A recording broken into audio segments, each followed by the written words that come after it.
doctor Carlos Caro. Muy buenas noches, doctor. Gracias por acompañarnos. ¿Qué tal, Mávila? Buenas noches, un gusto saludarte.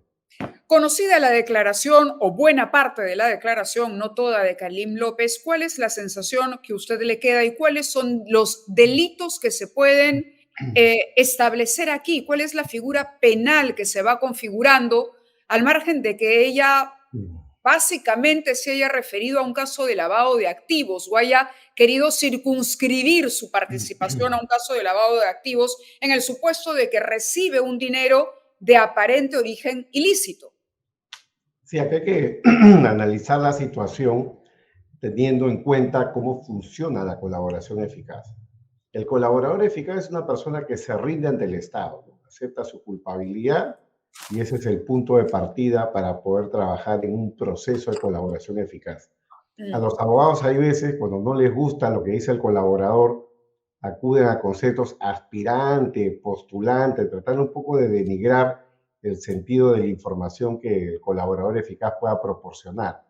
El objetivo es que ya el Tribunal de la Corte Suprema, en reiterada jurisprudencia, ha establecido que el dato que proporciona un colaborador eficaz es suficiente para poder iniciar una investigación contra terceros. Y eso es lo que ha pasado en todo el caso Lavajato. La llamada sospecha inicial simple se alcanza con una versión mínimamente fundada dada por un colaborador eficaz. Y acá lo que ha narrado la señora Karelyn López tiene visos de verosimilitud. Si es ¿Cuáles son 100%, esos visos? Y ahí lo detengo un momento porque es importante la palabra. ¿Por qué? Esos visos de verosimilitud son precisamente los que pueden llevar a un fiscal a admitir por lo menos este petitorio de acogimiento a la colaboración eficaz. Al margen de la corroboración definitiva, por lo menos tiene que haber visos de verosimilitud. ¿Y cuáles son los que usted considera fundamentales en esta historia? claro, para un fiscal una colaboración tiene que ser potente. Y acá estamos hablando del presidente de la República y de una presunta organización criminal.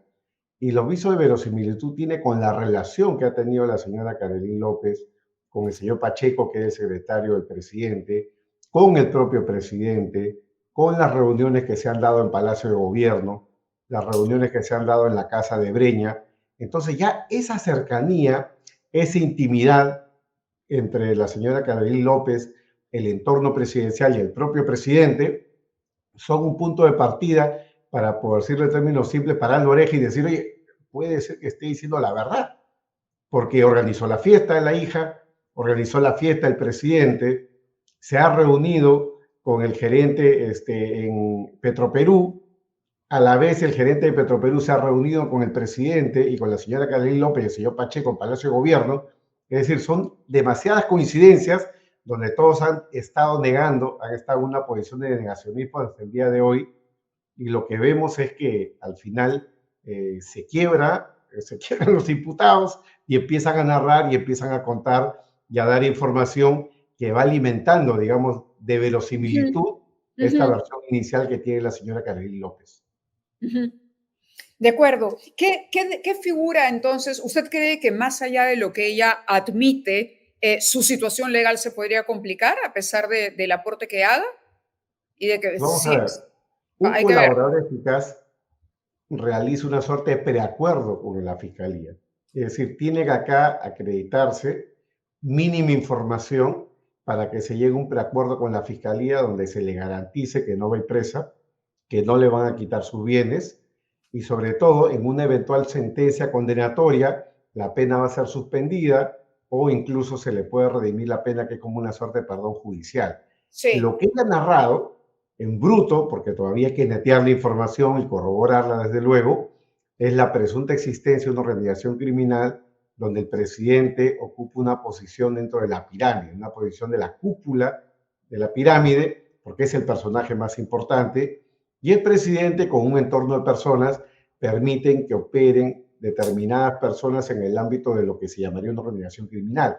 Concretamente, lo que ella narra en el Ministerio de Transportes y Comunicaciones, con la participación, según ella, del ministro, los sobrinos del presidente, un par de empresas chinas, es algo muy parecido al Club de la Construcción, es decir, un reparto de mercado, un alineamiento para que estos procesos millonarios estábamos hablando hasta la fecha de 580 millones de soles, recaigan esos contratos en estas empresas chinas gracias al Sí. lobby que se ha podido realizar. Claro, Ujú. y esto supuestamente con conocimiento del presidente. Entonces, estamos hablando de organización criminal, delitos de colusión, que tienen pena de hasta 15 años, el delito de cohecho, porque ha narrado ella circunstancias en las cuales nada de esto es gratis, y arregló seguido el tema del lavado de activos, porque estamos hablando de bienes que tienen origen delictivo y consecuentemente han pasado por el sistema bancario, han sido desbancarizados. Ahí Claro, tenemos el dato en la punta del iceberg de los $20,000 que tenía el señor Pacheco en su Pacheco, oficina. sí, Entonces, claro. todo esto hace que el caso sea un caso bastante fuerte para efectos de la investigación. Ujú. Ahora, nos pregunta Yuri Rojas, habiendo involucrado Carolina la fiscal Ábalos como parte de este grupo, ¿a quién compete seguir las investigaciones? El doctor Ugaz nos decía que a él le parece que la fiscal Ábalos ha hecho lo que tenía que hacer. El testimonio hace alusión a que el presidente tiene todo bajo control, bajo la fiscalía, la número uno, y esa es la alusión que hay a la señora Zoraida Ábalos. Por lo tanto, ella, usted coincide con el doctor Ugaz, ha hecho lo que tenía que hacer y hasta ahí debe llegar la fiscalía en cuanto a los funcionarios aforados, incluyendo el presidente de la República. Como he comentado ya en varias ocasiones, yo creo que la fiscal ha tenido una posición bastante conservadora, bastante tibia a mi entender, en torno a lo que la Constitución dice de forma expresa. El artículo 117 dice que el presidente no puede ser acusado. Eso significa que sí puede ser investigado a nivel preliminar y preparatorio, y es por ese motivo que hay un proyecto de ley en el Congreso de interpretación de la Constitución para dejar en claro que el presidente, lo que dice la ley, lo que dice la Constitución, no puede ser acusado, más sí investigado a nivel preliminar y preparatorio. E incluso, Mávila, es importante destacar que en el caso Vizcarra, la fiscal de la Nación no quiso investigar a Vizcarra, dijo, es un investigado, pero suspendo la investigación por el caso Richard Sí. Swing, pero en paralelo, el equipo Lavajato, del doctor Vela y del doctor Germán Juárez, sí investigaron al presidente en funciones.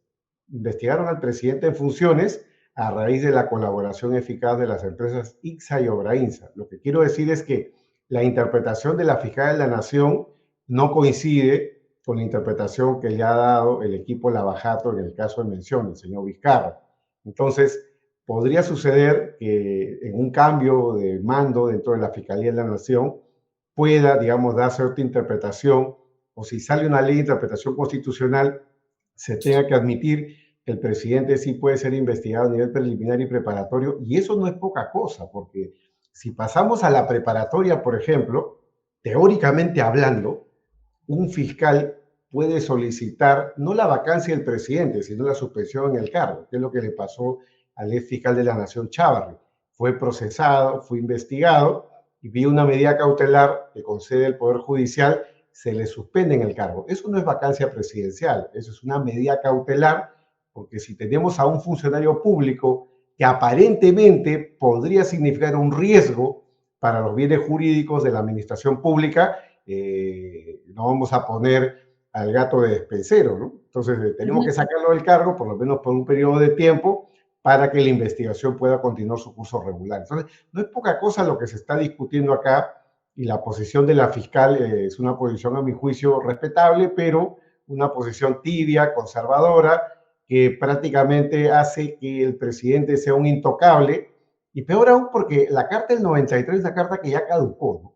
Nadie Ujú. pensaba que un presidente de la República pueda ser imputado por corrupción, y es lo que venimos viendo desde el año 2000, del año Sí, de claro. Fujimori, venimos viendo hasta el día de hoy, todos los presidentes, prácticamente sin excepción, tal vez el único caso es el del doctor Paniagua, todos han sido involucrados por temas de corrupción. Entonces, Mm. la carta hace agua, hay que actualizarla, y mientras tanto, como decía el doctor Ugase, coincido con él plenamente en eso, hay que buscar opciones, ¿no? Dentro de lo que señala la Constitución, o incluso ya lo señalado, el tema de la calle, para que esta situación se pueda resolver, me refiero a la crisis política. Ujú. Claro, a una crisis política que se vuelve con los días insostenible. Insostenible porque un país que no le tiene respeto al presidente que lo dirige, ni a las designaciones o decisiones que toma, no sé de qué manera puede ser un país viable y que ofrezca algún tipo de garantías. ¿quién va a querer negociar con un presidente envuelto en un escándalo de esta naturaleza? ¿Qué funcionario que se respete va a querer aceptar un cargo en un gobierno que está envuelto en tantas sombras? Es muy, muy complicado. Los funcionarios que no llegan al rango de ministros, digamos, los personajes que giran en esta historia con satélites en torno a los que podríamos considerar serían la cabeza de esta organización, ellos sí van a ser investigados. Y esto abre la posibilidad de que haya otros colaboradores eficaces entonces. Bruno Pacheco, por ejemplo, ¿podría acogerse a la colaboración eficaz? Efectivamente, el señor Bruno Pacheco, de ser el caso, podría convertirse en un colaborador, porque lo que la Fiscalía busca siempre es la pirámide, ¿no? La cabeza.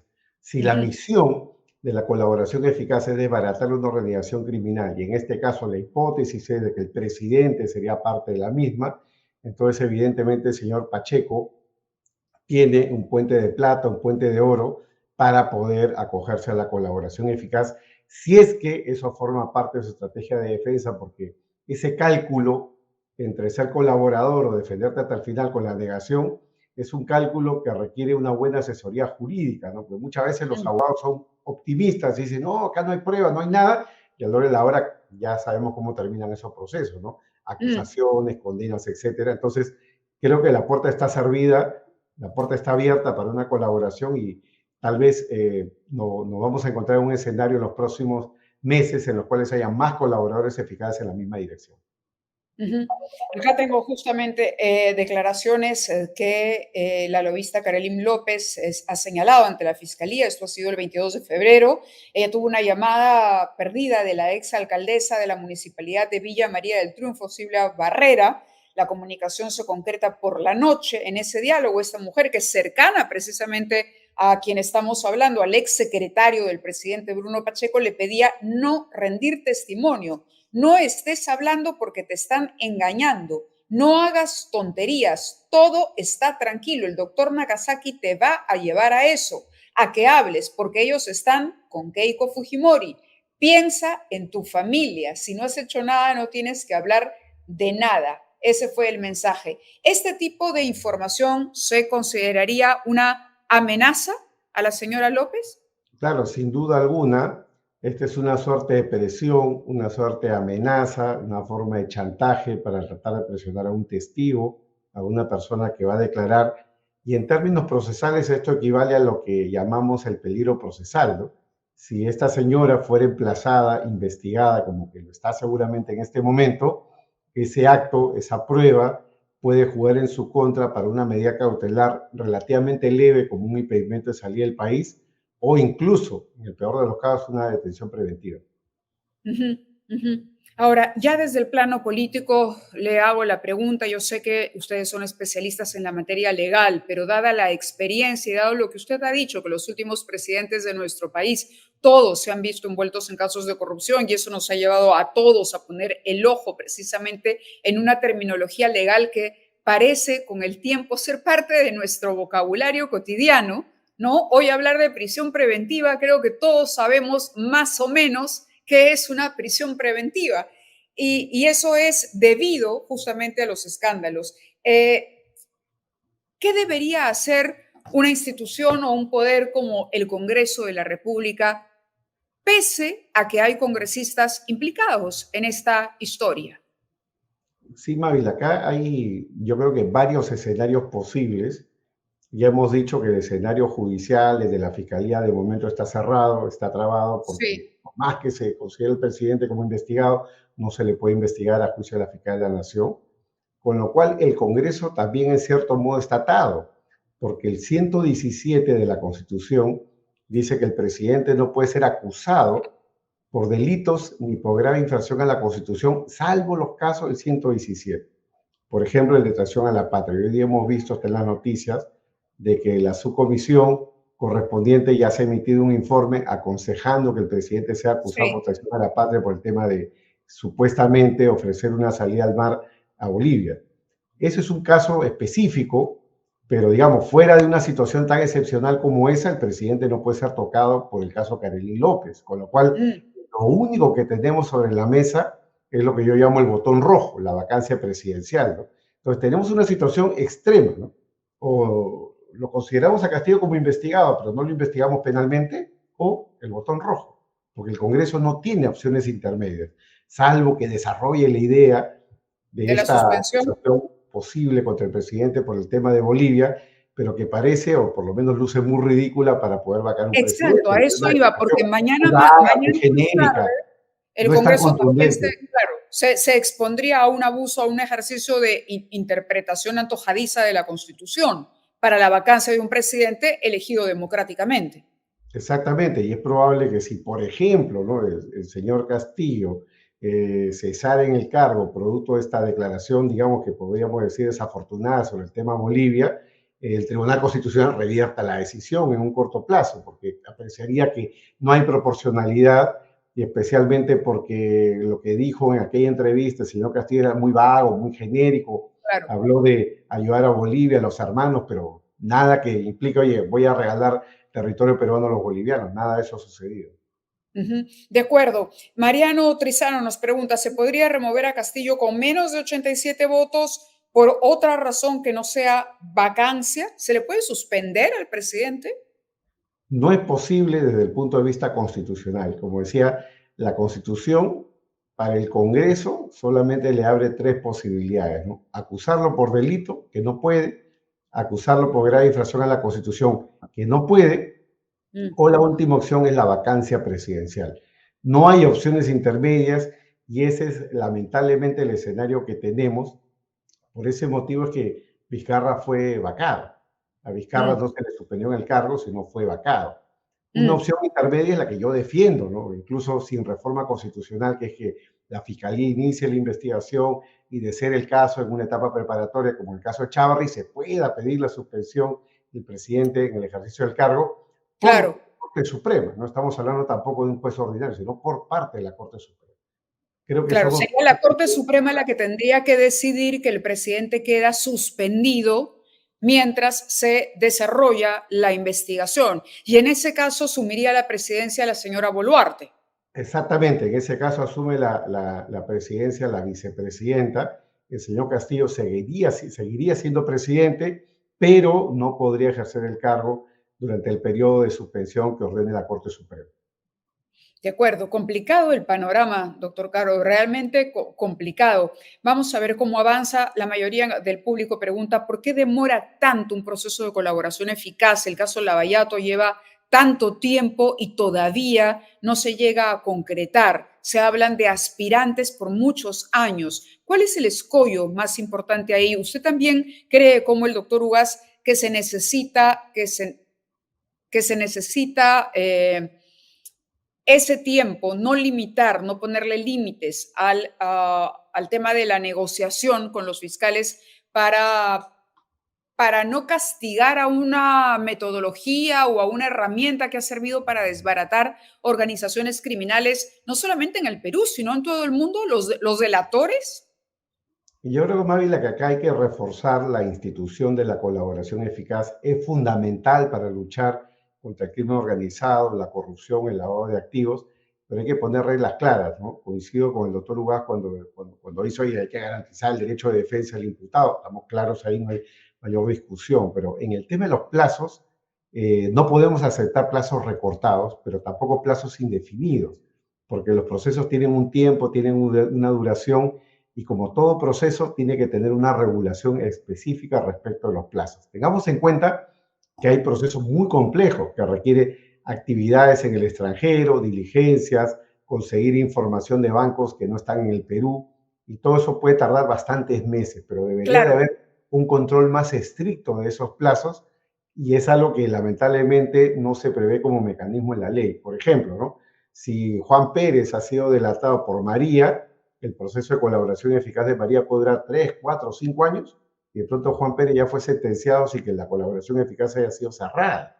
Entonces, claro. la posibilidad de que existan contradicciones es algo que se tiene que resolver desde el punto de vista legal, pero ojo, respetando la finalidad de la colaboración, porque poner el plazo de 4 meses, 8 meses, en buena cuenta lo que se está haciendo es buscar la impunidad y matar, digamos, la institución de la colaboración eficaz y no es algo que se quiera desde el punto de vista constitucional y del sistema penal. Sí, nos hemos concentrado en la figura del presidente. Yo quisiera que nos expliquen el caso de los ministros y los congresistas implicados.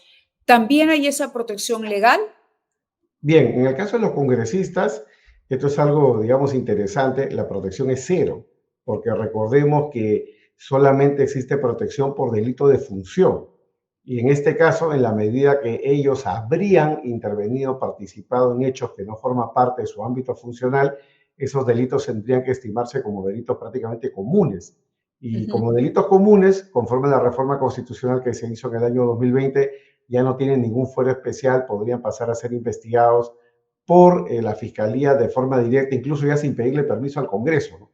Entonces, yo creo que ahí esa posibilidad cabe explorarla y los fiscales deben tenerla mapeada.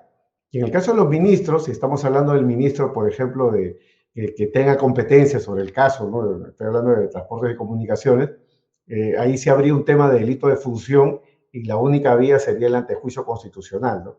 Mm. No hay Entonces, ¿usted mayor cree blindaje que tampoco como en el caso del presidente. se necesita, y qué se necesita? En el caso de los congresistas, ellos sí podrían entonces ser investigados por los hechos que ha Desde mi punto delatado de vista, Carolina. podría ser investigado de forma directa, inmediata, por un fiscal provincial. No hay mayor protección porque se ha eliminado toda protección para los casos de delitos comunes. Y solo en el caso de los ministros, esto tendría que pasar por el proceso de acusación constitucional. De acuerdo, doctor Caro, le agradezco muchísimo su participación en el programa, muy amable por explicarnos esta noche y seguramente tendremos más ocasiones. Ojalá no sea en este contexto, ¿no? Que nos viene, como le digo, dando una cátedra en derecho penal desde hace muchos años, ¿no? Pero le agradezco mucho haber ilustrado a quienes nos escuchan y nos ven a través de Sudaca. Buenas Muchas noches. gracias, Mávila. Buenas noches.